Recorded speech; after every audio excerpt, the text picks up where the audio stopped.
Welcome everybody to today's colloquium. We are very pleased to have Mukund Rangamani from University of California, Davis. Mukund did his undergraduate in IIT Bombay, finishing in 1997, and then he was a student with Edward Wheaton in Princeton, and then he did a postdoc in Berkeley before becoming a faculty at the University of Durham in the UK. In 2005. He was there in Durham for 10 years, and from 2015 he has been in the University of California, Davis. He heads and is the director of the Center for Quantum Mathematics and Physics. Mukund is well known for several contributions in string theory. His most famous contribution is work done in collaboration with Veronica Hubini and Tadashi Takanagi on a covariant entanglement entropy proposal. So I have known Mukund, I think, from 2006 onwards, and he's a great speaker, so we look forward to his colloquium, which is going to be on lessons from the path integral formulation of gravitational dynamics.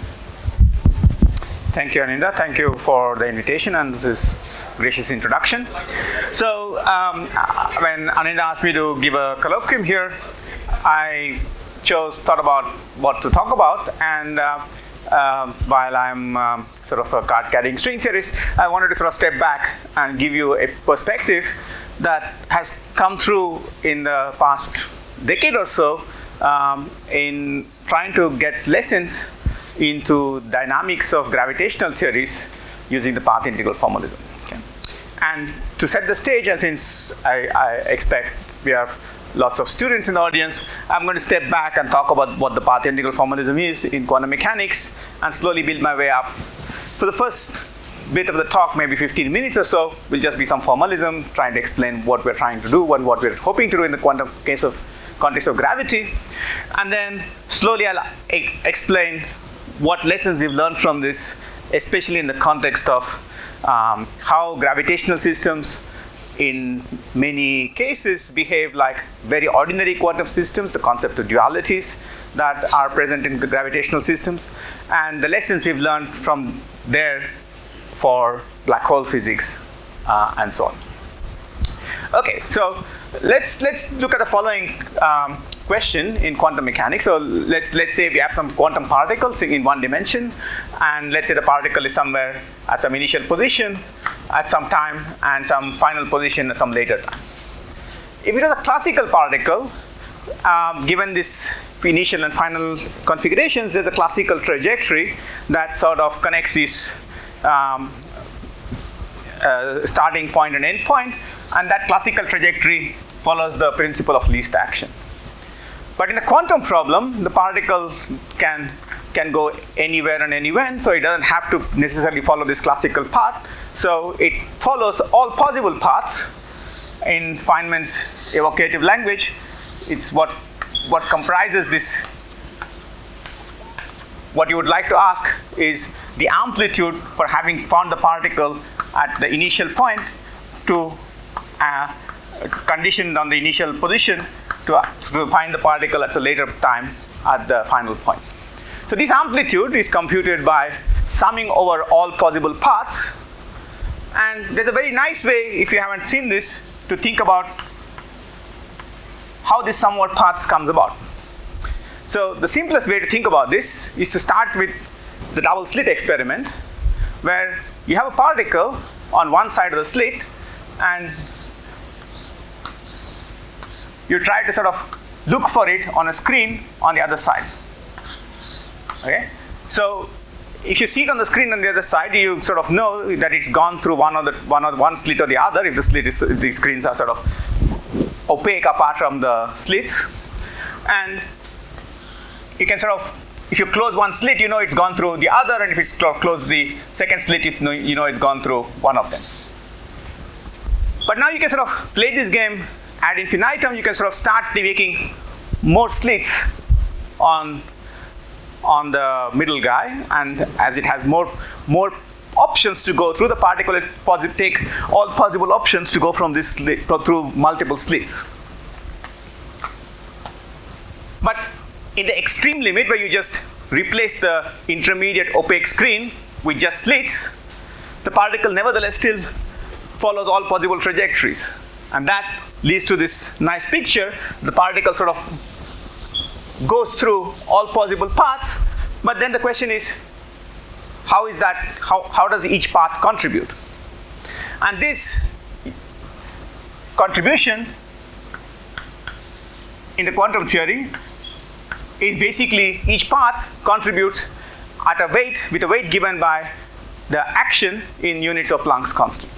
Okay? And it's an imaginary phase in real-time revolution. This picture you can generalize from quantum mechanics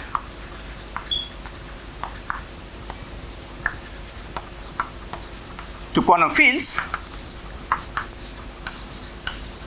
quite straightforwardly, because you can think of each field as creating a collection of particles. As a collection of particles, and then you sort of imagine the whole thing behaves the same way. But if you want to go from here to a slightly more complicated question of how does this behave in the context of gravity when gravity is quantum. So what happens when we go to quantum gravity? And here you're confronted with the following puzzle, that in gravity, at least the dynamics of gravitation as we understand it, respecting equivalence principle, has to respect the fact that coordinates and positions are not a priori well defined, because you can choose any coordinate system you like, and physics should be invariant under these different choices. And what's the basic mechanism for understanding how we would sort of think about the basic object in quantum gravity?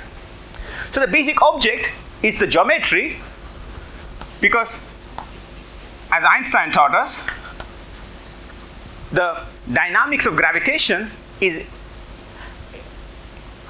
cannot be distinguished from local curvature of space-time. Okay? So in some sense, if you want to sort of think about this picture in the context of gravity, we'll have to think about how to think about asking what happens not in the sum of our histories. The histories, each element of the history at each moment of time is a geometry in itself. So the sum over paths becomes a sum over geometries, which if you think about in the language of my double slit experiment is really funny, because I have some history of geometry that's going through, and if I'm sort of thinking of performing the multiple double slit experiments, I'd have a possibility of going through one geometry in one place and some other geometry in some other place. Okay, so we'll have to sort of make sense of what this concept even means. Okay, so first I'm going to sort of explain how to think about this sum over geometries and what we would like to do. So what is the basic variable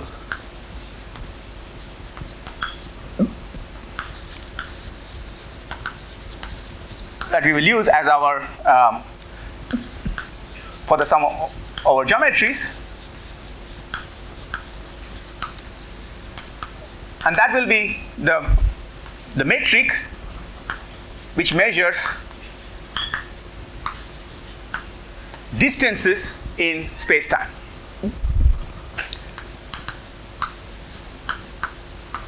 And we'll want to give a weight to various geometries and ask which one sort of behaves, how they contribute in this, for analog of this sum in the sum over geometries. So the sum over geometries becomes the sum over metrics, and I'm going to write that sum as an integral.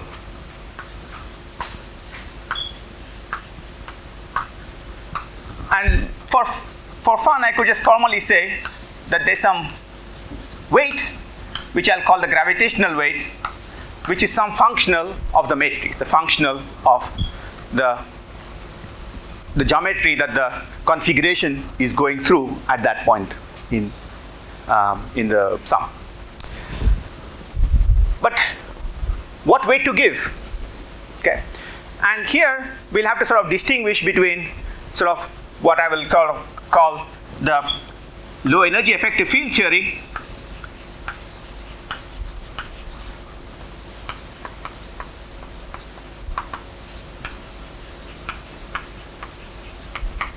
which is sort of physics we see at scales roughly, let's say, on macroscopic scales, solar system or cosmological scales, to the sort of microscopic physics, which is the scale of quantum gravity,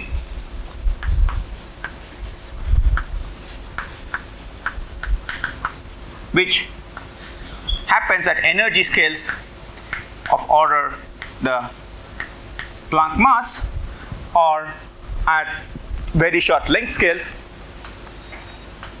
of order the Planck length. Okay, so energy runs up in this picture and length goes up this way. So this could be sort of macroscopic scales.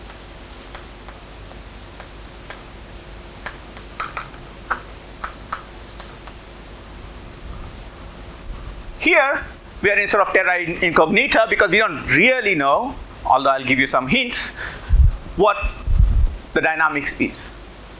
Okay, so we have indirect evidence from examples that I'll describe of what this could be at these scales. But down here, we sort of can understand what things should look like because we understand gravitational dynamics on solar system and cosmological scales.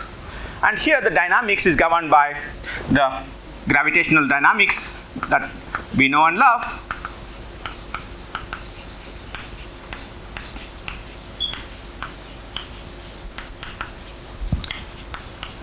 by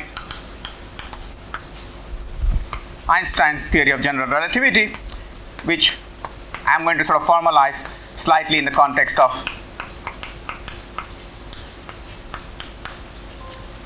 the path integral by saying that is specified by the Einstein-Hilbert dynamics. Okay, so instead of writing Einstein's equations, I'm going to write sort of an action functional from which you can derive Einstein's equations. Because it's the action functional that sort of shows up in the weight, not the equations of motion. So what would this low energy dynamics be? So one way to sort of motivate it, even if we didn't know Einstein's theory of relativity, one way to motivate it is say, we're at low energies. Okay, we need some object where where space-time geometry has the effect of producing gravitational interactions, and we need some object where space-time curvature measures the local force of gravity. That object has to be built out of the metric, but since we're at low energies, we want to sort of keep things minimal. We want to sort of keep things with the smallest number of derivatives. So, and that's the sort of principle of the Wilsonian idea of trying to ask physics energy scale by energy scale. So the low energy physics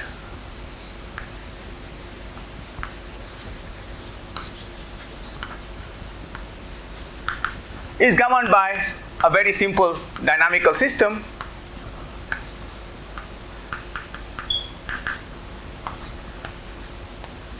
which is the dynamics of the Einstein-Hilbert action,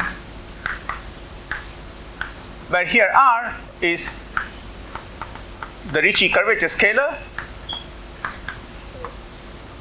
It's a Lorentz scalar built out of the metric and its derivatives, and in fact, roughly speaking,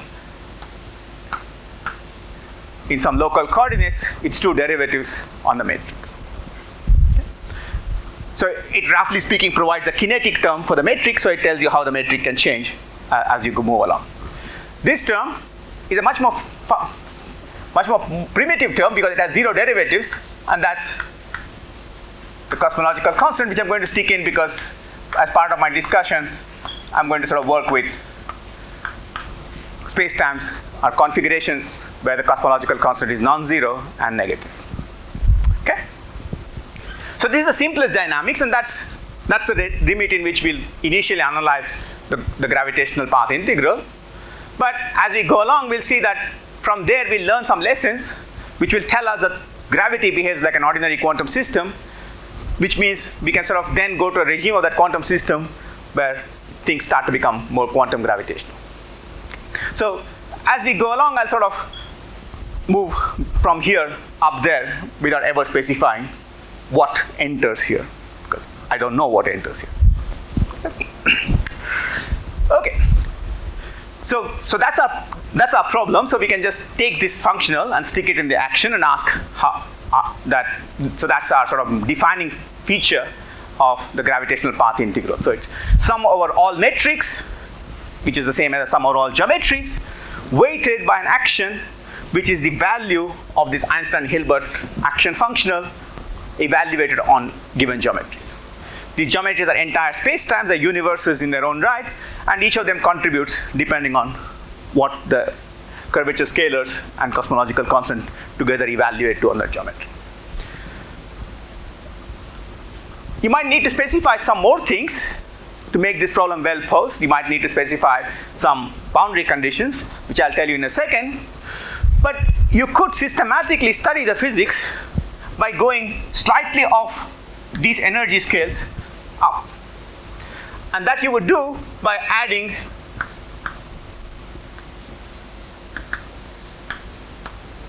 higher derivative terms systematically in a perturbation expansion. Okay, so something, for example, Aninda has explored in the context of trying to make sort of constrain these in from various first principle arguments.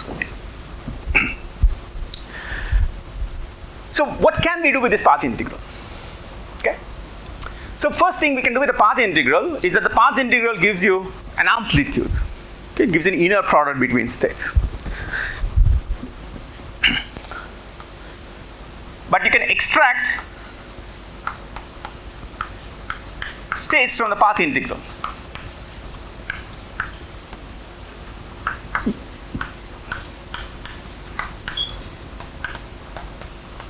Which I'll specify in a moment.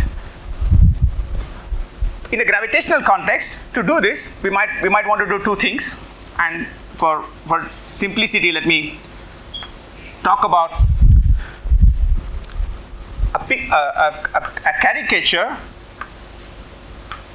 where I will specify in a single geometry how things are behaving as a function of time and as a function of some radial coordinates, sort of going far away in the spatial direction.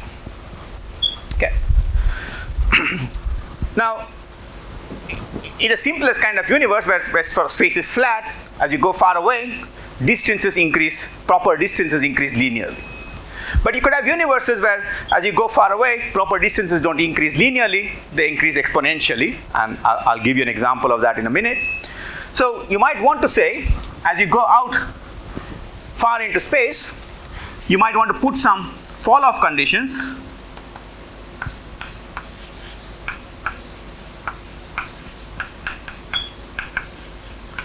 on this, on the metric.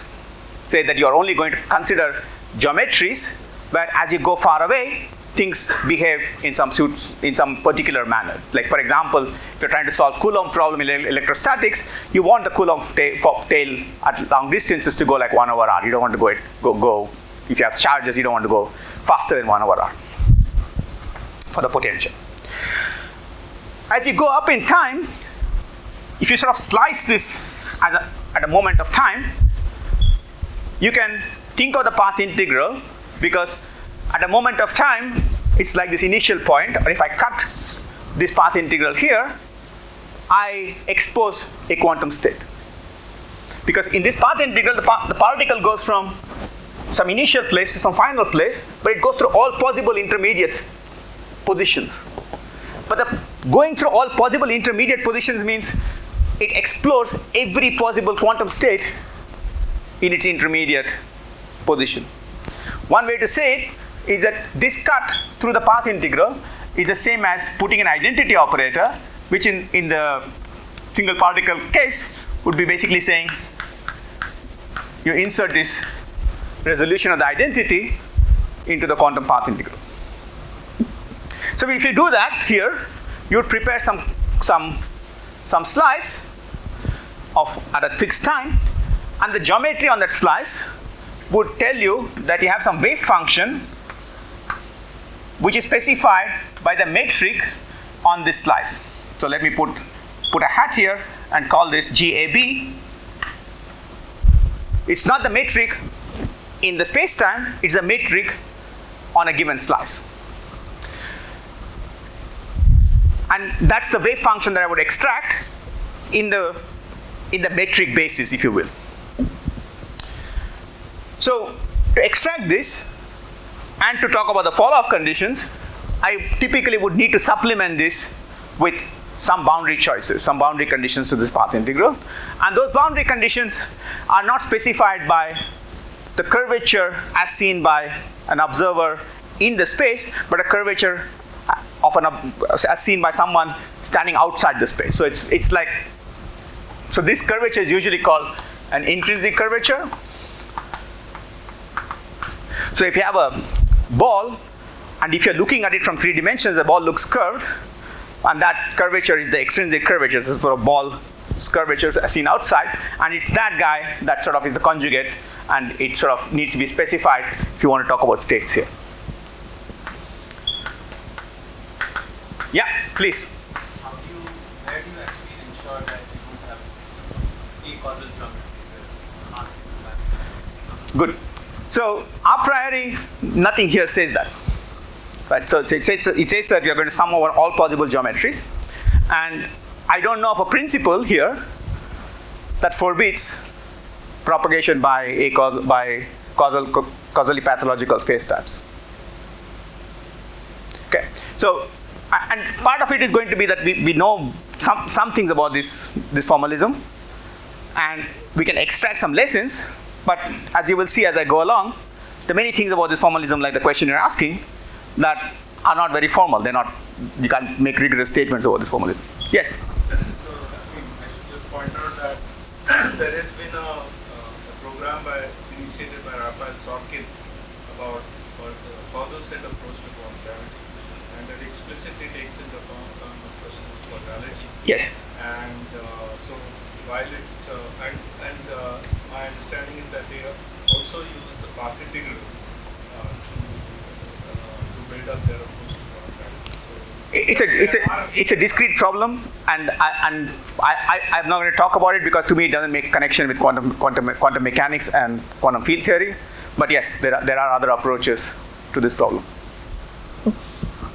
Okay. So with this sort of formal specification, one can sort of make progress with these things. Okay, modulo the question that I was just asked. But this is a bit too formal, so what I'm going to do in the next bit is to sort of focus on a particular example where I find this path integral has given us a lot of insight, and I'm going to try to convince you that even though I don't know how to fully formulate this problem, I can convince that I can use it to extract lessons for genuine quantum systems with no gravity. Okay? So this is the context of the ADS-CFT correspondence.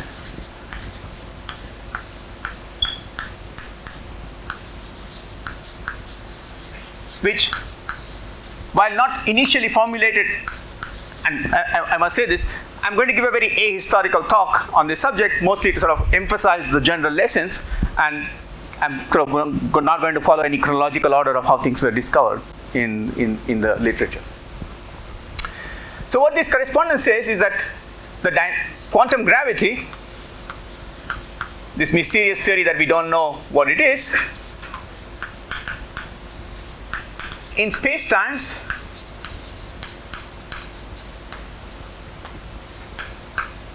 with negative cosmological constant,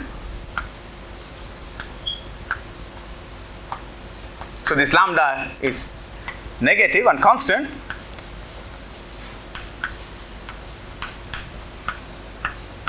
is exactly the same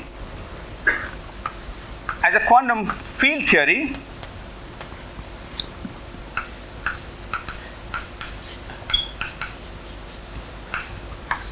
no gravitational dynamics in one-dimensional lower. Okay? And in the specific case, these quantum field theories are nice. They're not only just ordinary relativistic quantum field theories, they also have conformal symmetry, so they're usually called conformal field theories, and that's the C instead of a Q. And this, yes? Prof, when you're defining the path integral, Yeah. so in Einstein, actually is a cosmological constant. Yes. You want to integrate over that as well? No. So the theories are going to be this. So and we'll see why not. As in very clearly from this example, so the theory will be specified at the classical level by a value of the cosmological constant, which will identify as some parameter which is meaningful in the quantum field theory. So it's not going to be a dynamical variable. So the only dynamical variable is the metric. Okay. So there are sort of various examples, but since we can either talk about gravity in 4 dimensions, or we can talk about quantum field theory in 4 dimensions. And for simplicity, I'm going to talk about quantum field theory in 4 dimensions. So my gravity is going to be in 1 dimension higher. Okay. So the prototype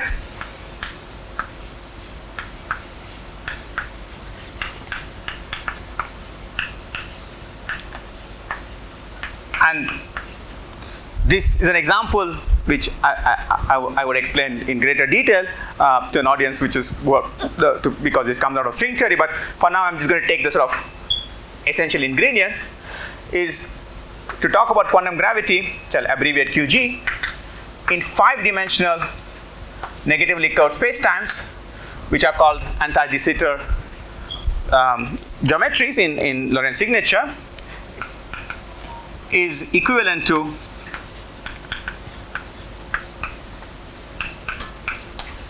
a 4-dimensional conformal field theory which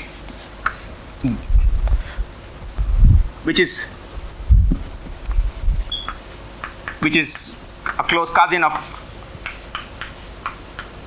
quantum chromodynamics. It just has a lot more fields and a lot more symmetries. So I'll give it a name, but I won't say any more about it. It's called 4-dimensional n equals 4 super Young-Mills. The n equals 4 refers to the fact that it has some amount of supersymmetries, which is 16 supercharges, and that's the 4 here. And it has a bunch of gluons.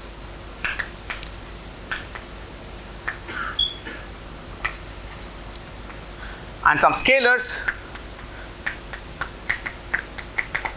And some fermions. Okay?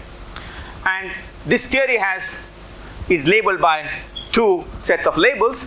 It's labeled by the transformation of these gluons, and they live under some gauge group which is SUN.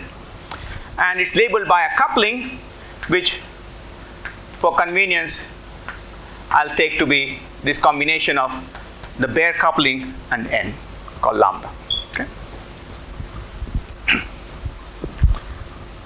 So now I can answer Aninda's question slightly better. So in this context, there is a very clear map between the parameters of this theory and the parameters that appear in this gravitational dynamics. So the ADS spacetime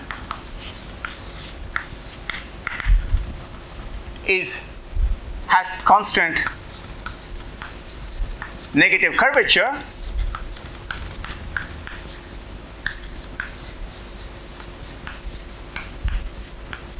so I can take lambda to be proportional to some number.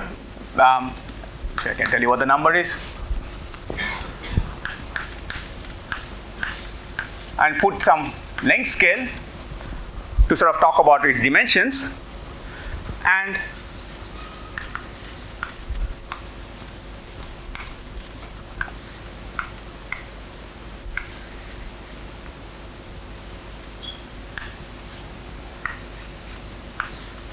I can look at the 5-dimensional Newton's constant, scales like length cubed in natural units, h bar and c being 1. So I can look at the length scale of ADS non-dimensionalized by Newton's constant, and this is 1 over n. Okay? So if I fix n, if I fix a theory, if I look at a particular quantum field theory, the cosmological constant is completely fixed in this frame. Okay? So it's not an arbitrary parameter. I don't integrate over it. This cosmological, the ADS length scale in units of the string scale, where string theory effects become important, is proportional to lambda to some positive power. So that's the dictionary going back and forth. Maybe there's no 3 here. Between the quantum dynamics of an ordinary quantum field theory, sort of, kind of theory that if you would probably learn towards the end of your quantum field theory course when you learn gauge dynamics. So what can we say about this path integral now? So I'm going to draw a picture, and I'm going to say something about this anti-de Sitter space that's sort of useful. So this anti-de Sitter space in Lorentz signature can be thought of as a soup can with soup inside. It has a boundary which is a time-like surface. So time runs up, and this radial coordinate runs out, and there's an angle which goes around the edge of the soup can. Okay, so I'm in 5 dimensions, so it's not really an angle, it's a 3-sphere, but imagine the 3-sphere as in this picture. There are 3 parameters, but all 3 parameters are dimension full. Okay? On this side, I didn't say something, and thanks for asking. Lambda is a coupling constant, so it could have been dimension full. It just so happens that this theory, for reasons I sort of elided over, has conformal symmetry, so it actually doesn't have a scale. So this lambda is a dimensionless parameter. N, of course, is an integer and is dimensionless. So there's only 2 physical ratios of dimensionless scales that I can talk about, and those are related to these 2 parameters of the field theory. Now, as I was trying to say here, I'll need to prescribe some follow-up conditions.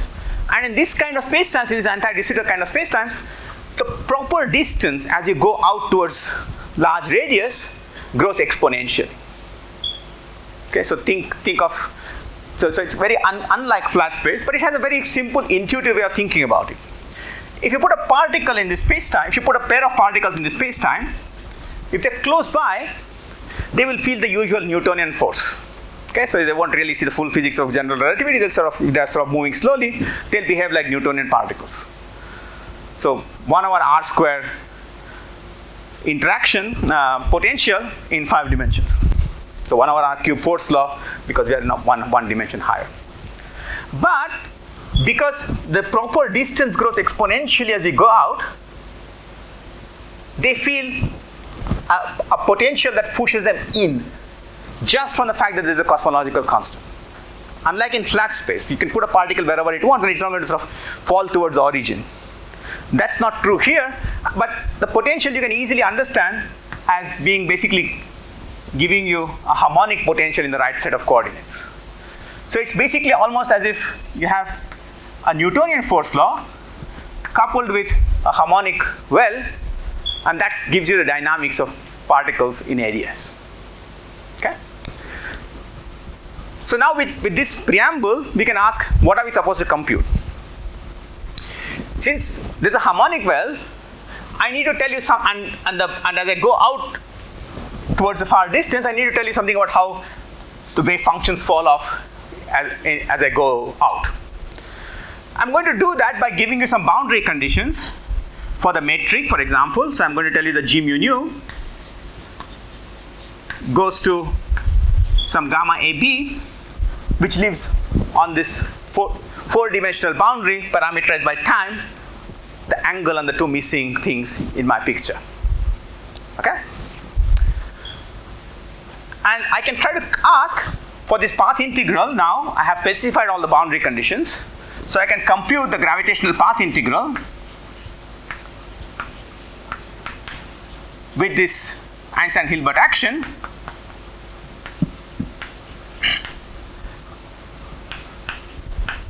Okay, and ask, but now I specify that G mu nu approaches gamma AB. Okay.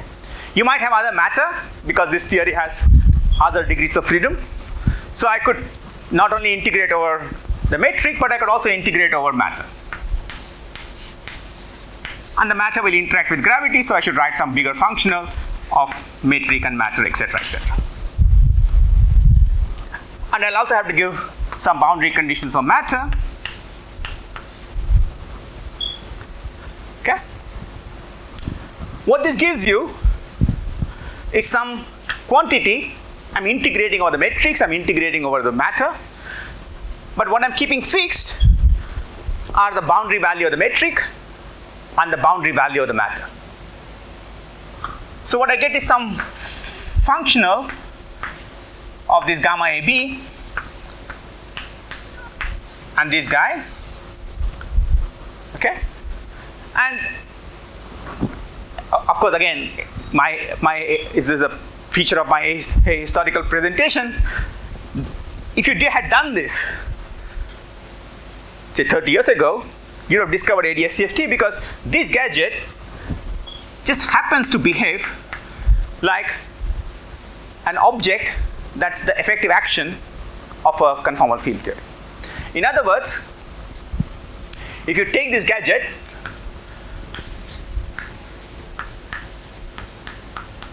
and vary it with respect to the metric,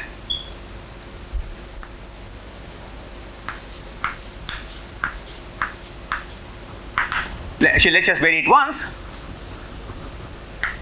This gives the energy momentum tensor of an ordinary quantum system. Okay. Get my normalizations right. And if you vary it multiple times, you'll get correlation functions of energy momentum tensor. If you vary it with respect to the matter, you'll get correlation functions of the matter. And these were the first few checks that were done to establish that the dynamics of quantum fields, including gravity, in this geometry is really that of an ordinary quantum system. And in this context, the dynamical metric that sort of sloshes around and changes the geometry has some part of it held fixed.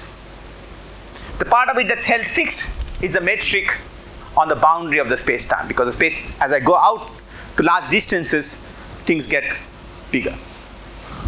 And the conjugate object to that turns out to be a physical energy momentum tensor of the conformal field. Okay? So we can now invert the logic.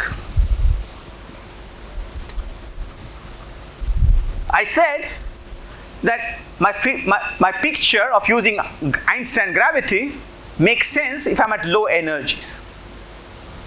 That of course makes sense when n is large, because it says that the curvature, the physics of the length scale of the cosmological constant is much, much bigger than the Planck scale where quantum gravity effects are important. But you could go to small n. You could go to n equals 2. The space-time is Planck sized. Physics is not simply governed by the Einstein-Hilbert action. This is not even meaningful object to study. It looks like a classical action, but what am I supposed to do with it, because quantum fluctuations are uncontrolled. But this gadget is well defined. So, and it's this duality that gives us some insight into what the gravitational path integral ought to be. Whatever it is, at least in this context, it has to behave like an ordinary quantum system. And that is a very profound lesson for the gravitational path integral. Okay? So now we're going to do a few more checks, and from there abstract on some general lessons that will eventually get to black holes. Okay. So the first check we're going to do is the following. We're going to try to compute in this quantum field theory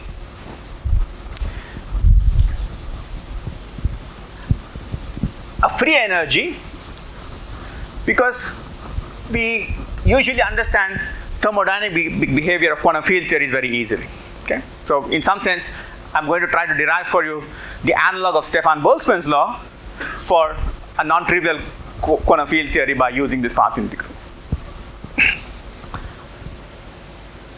Yes? So in this case, you had the string length which you use as an additional parameter. Yes.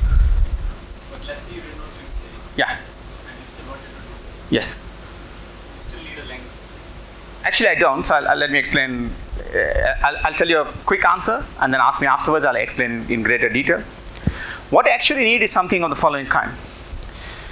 I need a hierarchy in this quantum field theory between excitations with spin less than 2 or less than or equal to 2 and excitations with spin much bigger than 2.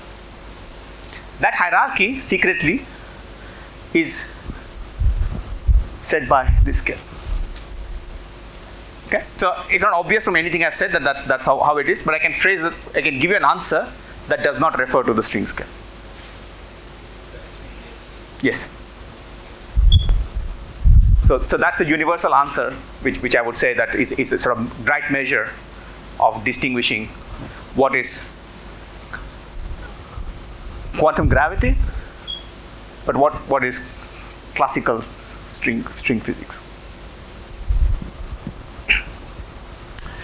Okay, so we're going to try to derive the following quantity. The free energy of this four-dimensional field theory. Okay? And we'll do this on, it's a conformal field theory. Conformal fields like to live on spheres. So we're going to try to compute this on a 3-sphere times Euclidean time with period beta. So we're going to do quantum stat mech. So we have so we're going to try to compute trace of e to the minus beta h, where h is this CFT Hamiltonian, and beta is basically now evolution in imaginary time, which is periodic because we're just going one circle. Okay, so we have this, my cartoon still now I'll draw at least a 2-sphere. This is my 3-sphere, and I have a circle. Okay? And I ask myself, so first, you can actually try to do this calculation in the regime where this coupling is very small. And this calculation was done by Shiraz Minwala and friends 20 years ago, and they found some interesting phase transition, which I'm going to come to in a second. Again, there are two length scales here. There's a length scale of there's the size of the 3-sphere, and there's a temperature size, which is the size of this circle. So there's physics in the ratio of those length scales. So if we call this sphere size r, beta times r, so t times r is a dimensionless parameter. And as I make t larger or smaller compared to r, I'll see different physics. And there could be a non-trivial phase transition because I have one dimensionless parameter. I ask myself, what kind of geometries enter into this game? Okay? I have the path integral. I have prescribed boundary conditions. Right? I'm supposed to do the path integral, but I can at least, instead of doing the full path integral, I can at least do the following analysis.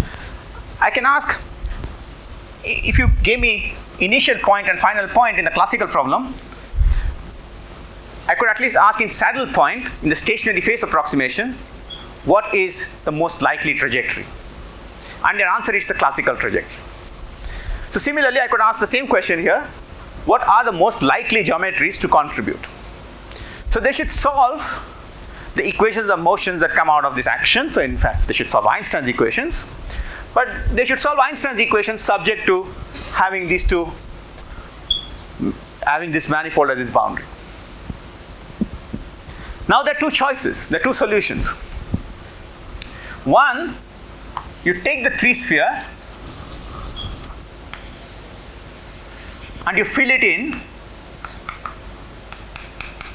into a 4 ball, but then you keep the circle untouched. Okay? That is very easy to describe. This geometry inside was filled in. It was a filled in soup can. I take the cylinder and identify it from top to bottom. Okay? That's this geometry. But there's another geometry where, since gravity is dynamical, it can fill in this circle. When you fill in the circle, you'll get a disk. The circle bounds the disk. But I'm going to draw the disk slightly differently, just to illustrate a point. So I'm going to pull out the center of the disk and draw the disk as a cigar. Okay? So instead of sort of just drawing a disk as like a plate, I'm sort of pulling out the center, the tip, and drawing it like a cigar. So this is still an S3, but this is a 2 ball, which is really a disk. Now, again, like in the stationary phase approximation, I can ask, is this relevant or is this relevant? Okay. Now, you might go away yourself, solve Einstein's equation and find some other geometry. As far as I know, there isn't anything else in this context, but there are no theorems that I know of which says that that's it. Okay. But having done this, you can ask, given the value of the action, who wins? This guy wins at low temperatures, and this guy wins at high temperatures. Okay, I don't need to put less than. So as the temperature roughly gets comparable, the size of the time circle gets comparable to the size of this S3, I switch between the two. And it's in this regime that if you actually evaluate the free energy, you will find that the free energy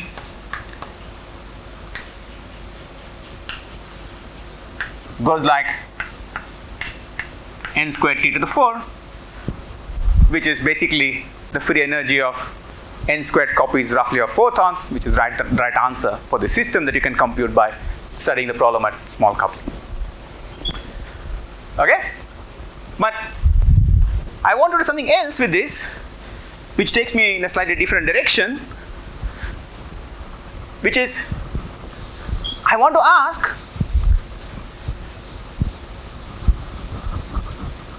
suppose,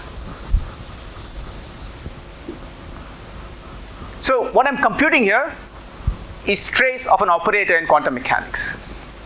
This operator is right now not bounded, but I can bound it by dividing this guy by the partition function.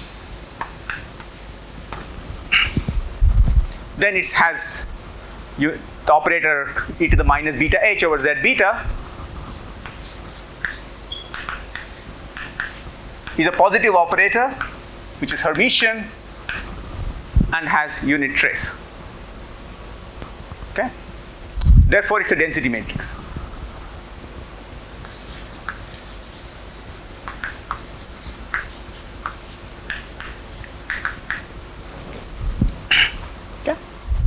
But I can pick a representation of this guy in energy eigenbasis and formally write it as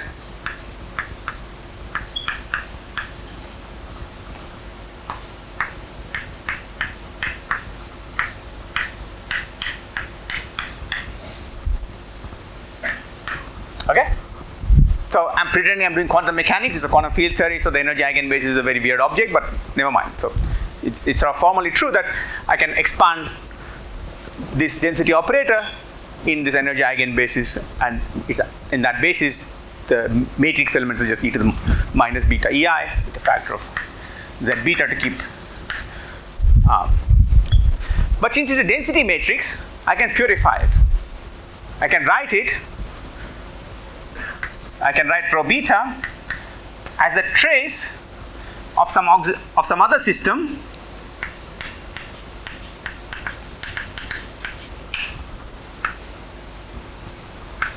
of some pure state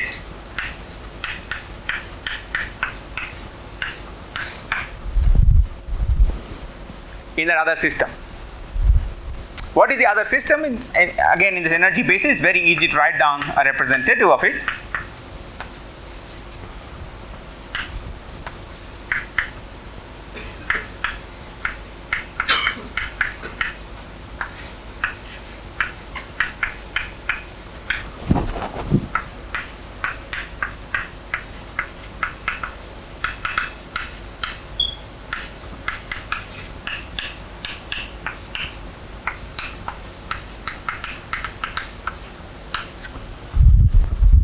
Just pairwise correlate. In fact, I can just take a similar copy of my system, identical copy with the same energy eigenstates as my purifier, and then correlate them, put with coefficients which are basically given by the energy eigenvalues. If you trace out the purifier, you will get back this guy. Okay. And the reason I want to do this is I want to now do an operation on this geometry and explain what this is actually doing. So I can sort of do it for this configuration, but let me not do it for this configuration because it's not super interesting. Let me do it here. How would I extract a state? Right. So this path integral, which is computing this trace, you can think of the trace as computing an inner product between a ket and a bra. That's the number. That's the amplitude. If I cut it, so the S3 doesn't have time. Time is all down here. If I cut it horizontally on a plane,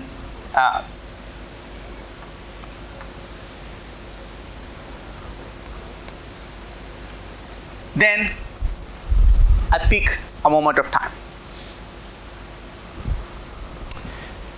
As I'm cutting it, realize that I'm cutting this cigar-like object halfway through. So what I'm left with, let me draw it here, is a sliver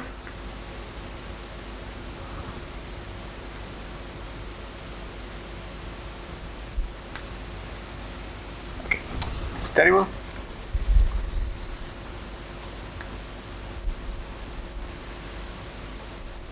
Okay, it's smoothly cut open like a bowl.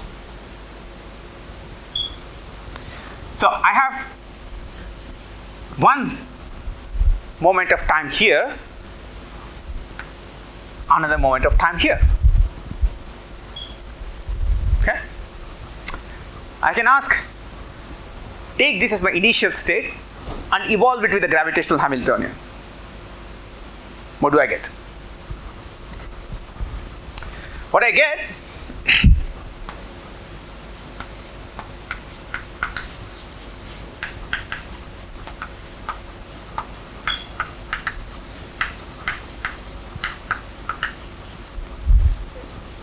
I'll draw a different picture. Is a black hole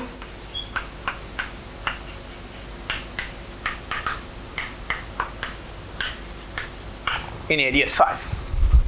Okay, and roughly speaking, this is going to be where the horizon is, where the sort of where the two ends meet.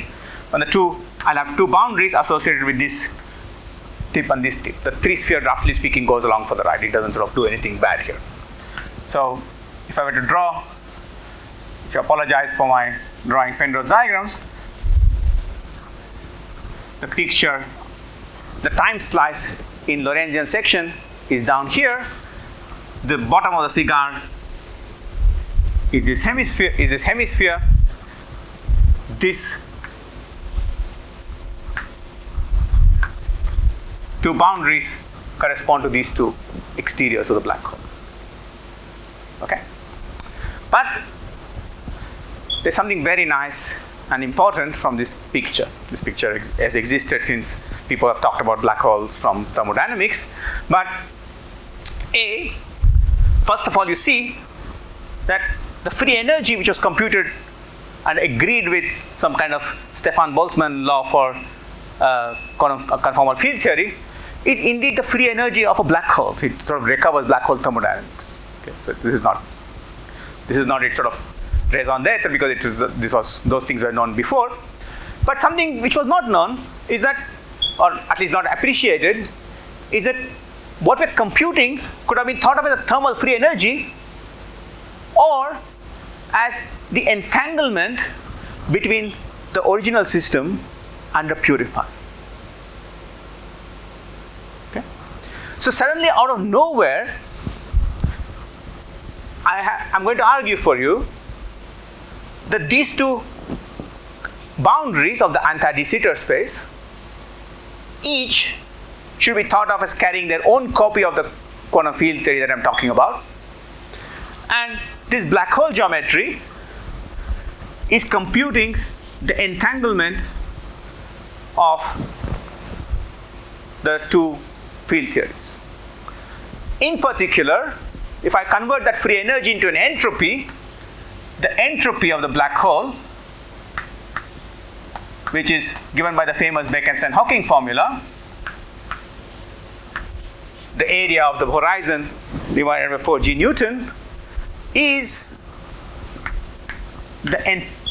both the thermal entropy of the original system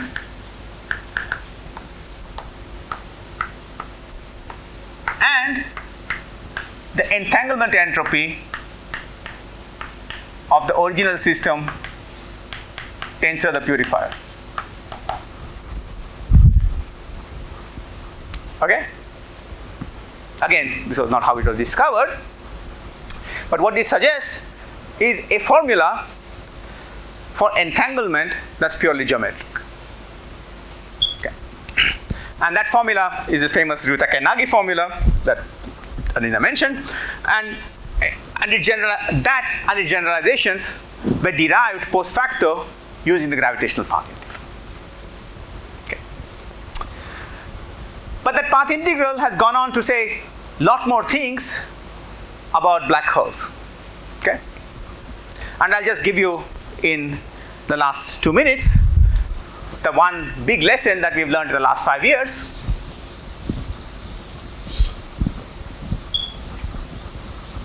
Sorry, I should have not erased this because this picture is perhaps most useful there, which is a potential resolution to the black hole information paradox.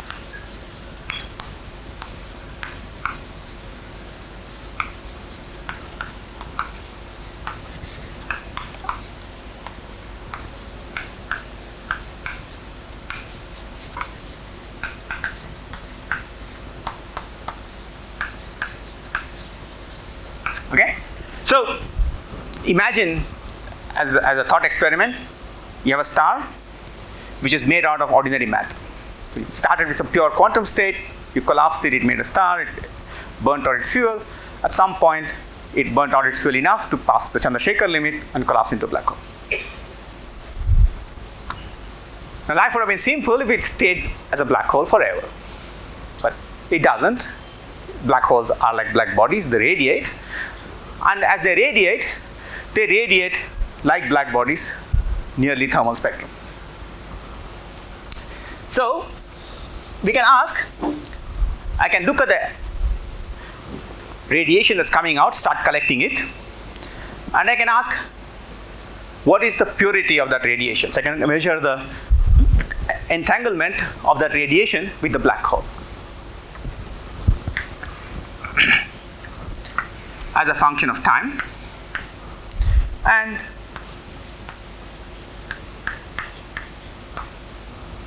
I find, and this is the calculation that was done by Hawking, that that entropy seems to just go up, up, and up. Eventually, the black hole is gone because it's irradiated all its energy. But I've started with a pure state which has zero entropy, and I'm left with non-trivial entropy at some later time. This is not allowed by the laws of quantum mechanics if evolution is unitary. Okay.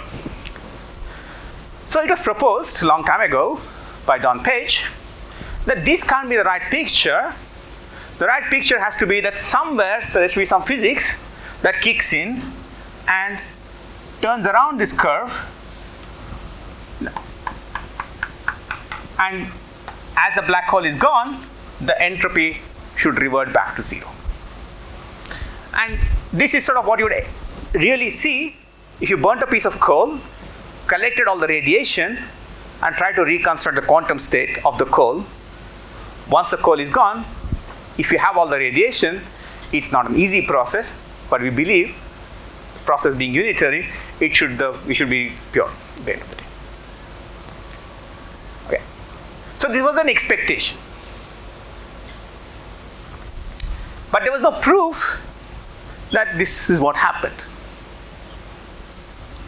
And about 5 years ago, in two seminal papers, one by a student at Berkeley, a student at Stanford at the time, Jeff Pennington, and Almeri, Marolf, Maxfield, and Engelhardt, they gave evidence that something like this happens in a toy model. And that was proven a few months later by two groups, one from Stanford and one from IIS and Cornell, who showed that this picture actually is realized precisely using the gravitational path. Okay, the mechanics, in fact, is exactly the same as the picture I just erased. There are two saddle points, the two non-trivial configurations, one which seems to give you greater entropy, and one which reduces the entropy. And the right answer is this one. So this curve has because it was proposed by Don Page, it's usually called the Page curve. And this Page curve was reproduced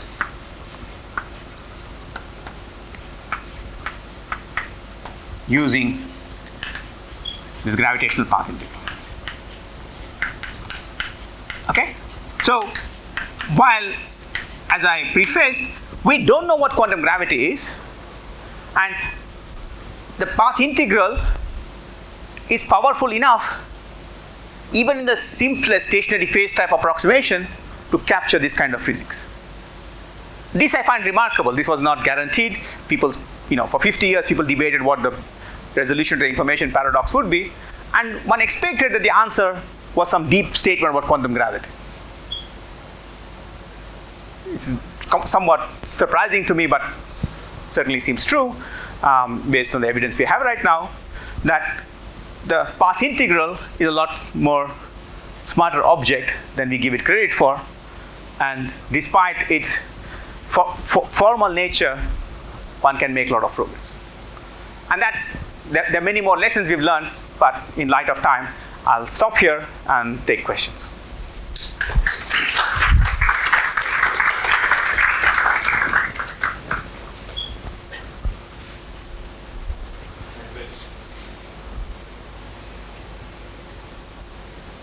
Yeah.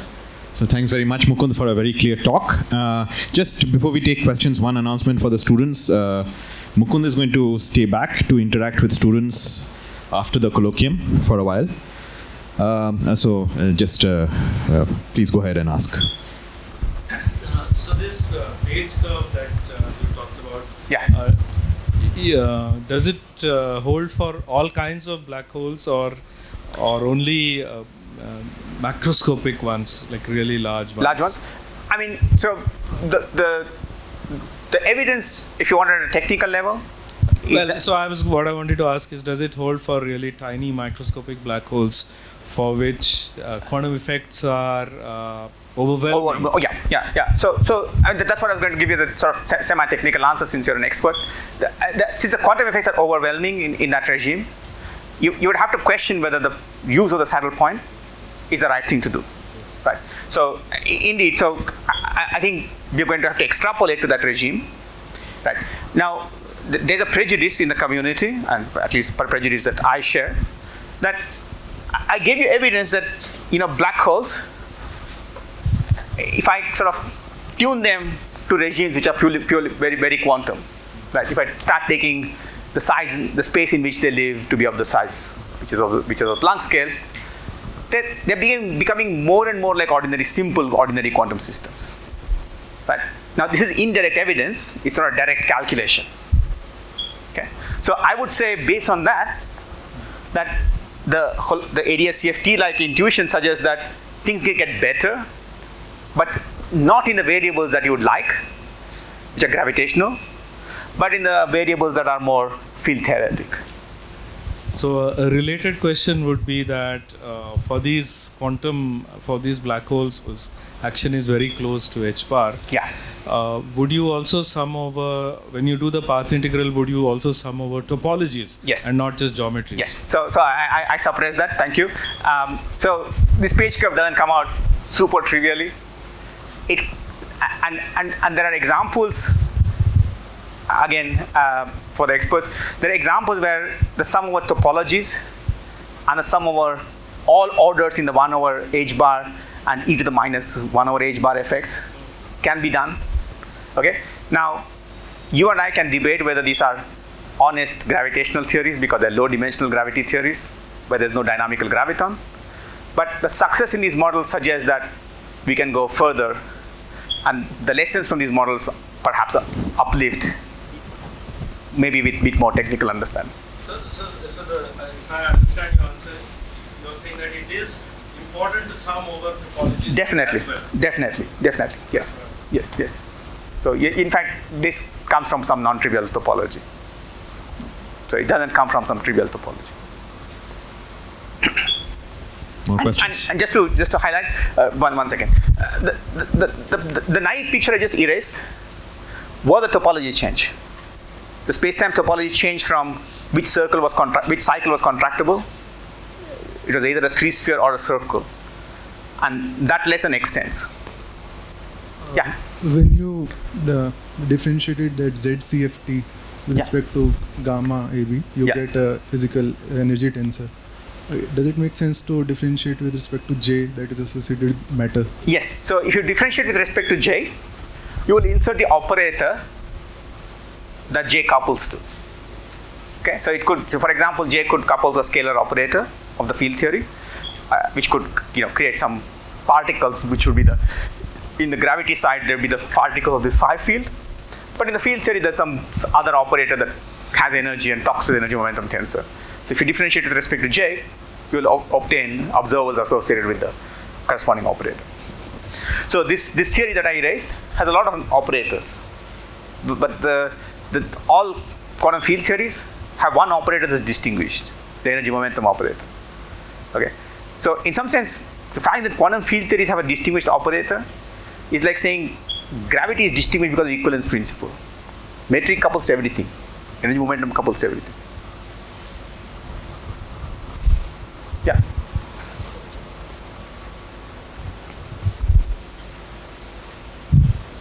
Some people also says that the people who showed this page curve come down, so this is not for the gravity where graviton is massless. Yeah. This is for some massive theory. So what is your comment on that? Yeah. So this is closely related to my answer to a moment ago.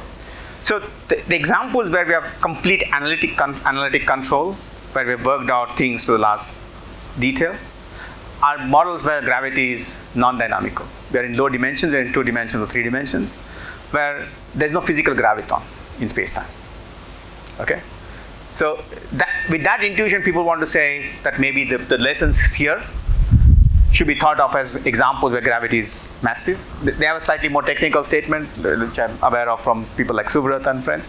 But I would say that be that as they may be right in this particular context. But I would again point to the statement that the lessons we seem to be learning, there's sort of Occam's razor statement I could have made, which is this kind of statement that most of us are making 20 years ago when we didn't know how to actually do these calculations, which is, it's sufficient at some basic level to have established that the theory of gravity is an ordinary quantum system. So there is some process you can do in the quantum system that's equivalent to making a star, having the star live out its life cycle, collapse into a black hole and evaporate. But it's an ordinary quantum system. That whole process has better be unitary. Okay? Now, this is not satisfactory because it's just words. And the fact that at least there are examples now where those words can be put equations to, is very powerful, and that I think is progress. Now, it's true that we have not written down a mathematical theorem, but at some basic physical argument level, I would say that this is good. Are we done yet? Definitely not.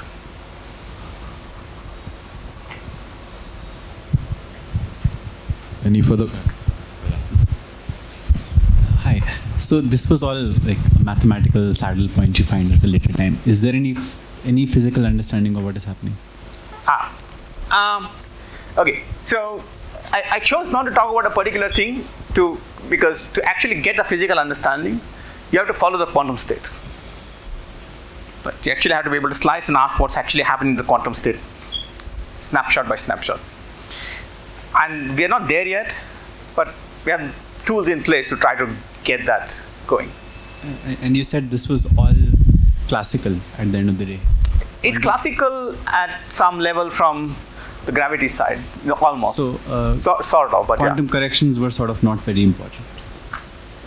But like, let's say that for this example, yes, that's true.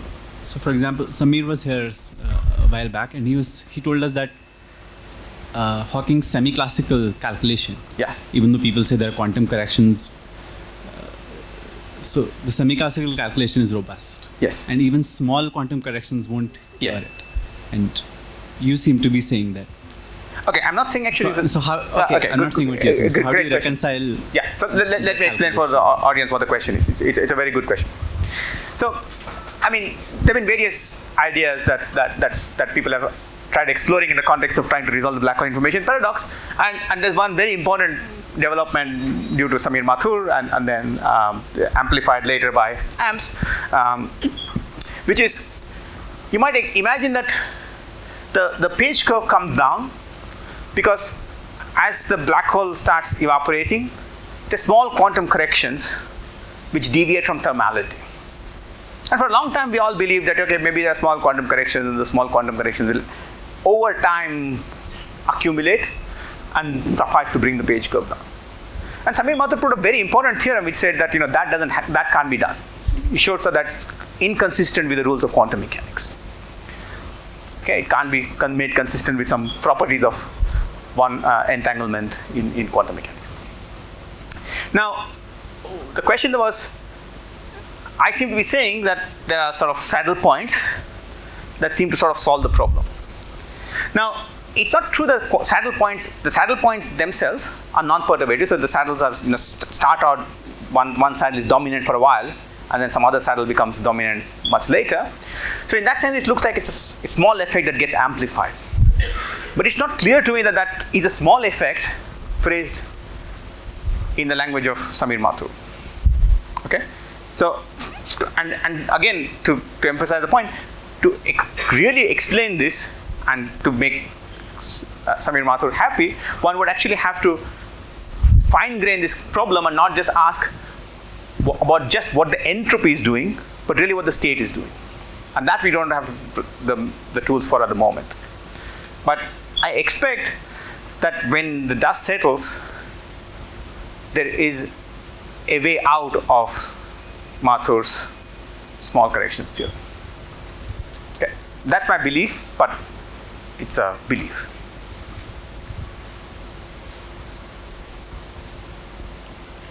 I guess I don't see any further hands, so let's thank Mukund for a very nice talk.